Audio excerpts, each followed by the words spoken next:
Good afternoon, dear colleagues, dear friends. Welcome to this first episode of Actrav Conversations. I just want to remind you this first episode will focus on the question of rural economy, and it's a really pleasure for me to welcome today my colleague Hilma Mote. Hilma is our desk officer for Africa. At the same time, she is the focal point on the rural economy. And together we will discuss about the decent work deficit that have been addressed in a recent report that Actrav have published recently in order to give support to workers' organizations in the promotion of decent work for rural workers. Thank you very much, Hilma, for being here.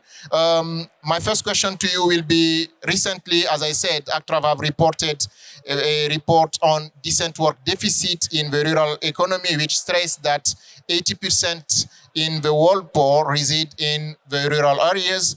Could you explain who are these vulnerable groups?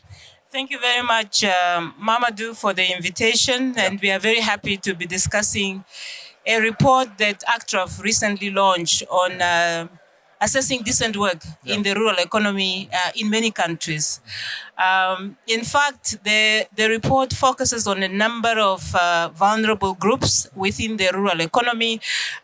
This includes smallholder farmers, agricultural workers on plantations, on sugar plantations, cocoa, tobacco, banana plantations, etc. It also focuses on women workers on the farms, and in particular, young people. So you describe about these vulnerable groups.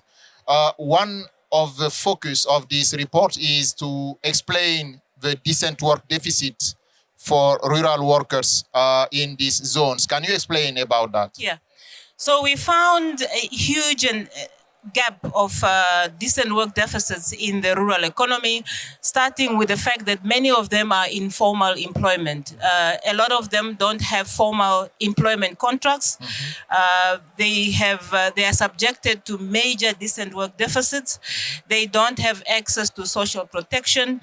They have unsafe working conditions, as many of them work with no protective clothing, for example. And also they have access to limited collective bargaining processes, as many of them do not belong to trade unions, and therefore collective bargaining does not take place in the rural economy for most workers. So you explained some of these decent work deficit, and as I said at the beginning, we know that these people are very poor.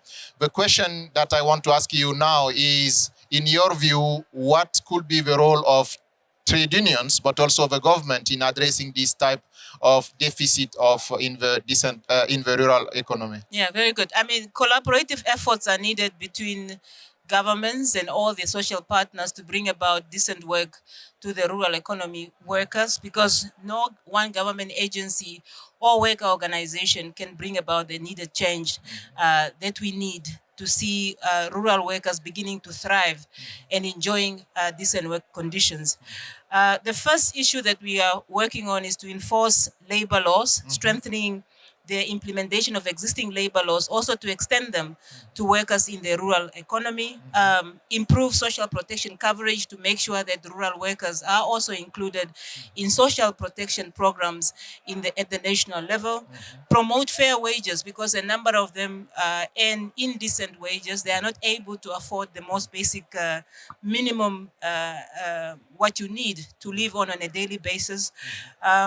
Invest in rural infrastructure to make sure that all these workers and their children and their family members have access to adequate health, adequate education facilities, and improve their quality of life. And finally, support collective bargaining to make sure that these workers have got a choice to belong and associate and become members of active trade union organizations.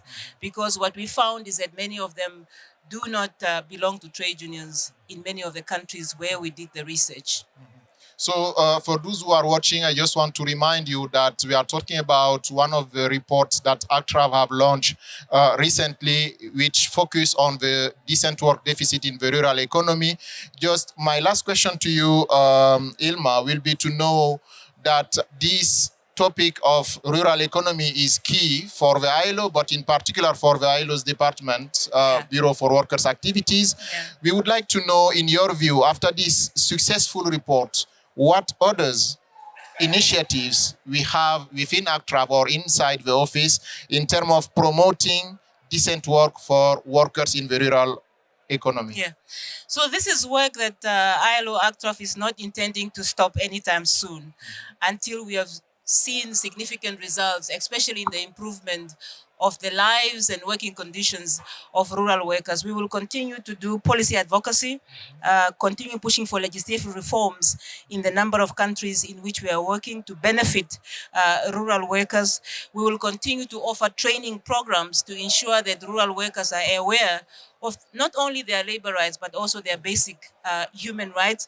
We will continue to do research and publications. In fact, this year, we are going to launch another fascinating research report on banana plantations, conditions of rural workers in banana plantations in 5 countries in the Americas. But in addition to that, we will also launch publications reflecting the indecent working conditions, unfortunately, of rural workers in a number of African countries, including countries in the Asia and Pacific, as well as Europe. We will continue to promote partnerships. As we said, we cannot do this work on our own. We need to engage all national governments, workers' organizations, and other development partners, including trade unions in particular, to make sure that we realize decent work for rural workers. So this topic of the rural economy is a core in the policy for ACTRAV, and I know you are working a lot on this one. My final question to you will be to know, when a trade unionist is watching this video, these conversations, what could be your message, your takeaway in order to facilitate decent work for rural workers? What could be your takeaway? Addressing decent work deficits in the rural economy is important for the survival and sustenance of trade union organizations. For them to build their capacities, for them to become stronger, they must be inclusive and ensure that every worker, no matter in which part of the country they are, in which sector of the economy they operate, that they are organized, that their rights are defended, and that they realize decent work conditions. Thank you very much, Hilma, for this conversation. It has been really a pleasure to have you with us for this episode of ACTRAV Conversations. We will have a time to continue this conversation on the rural economy, because simply there are a lot of challenges to be addressed on this area. And I think this work will continue within ACTRAV to address this question of rural economy.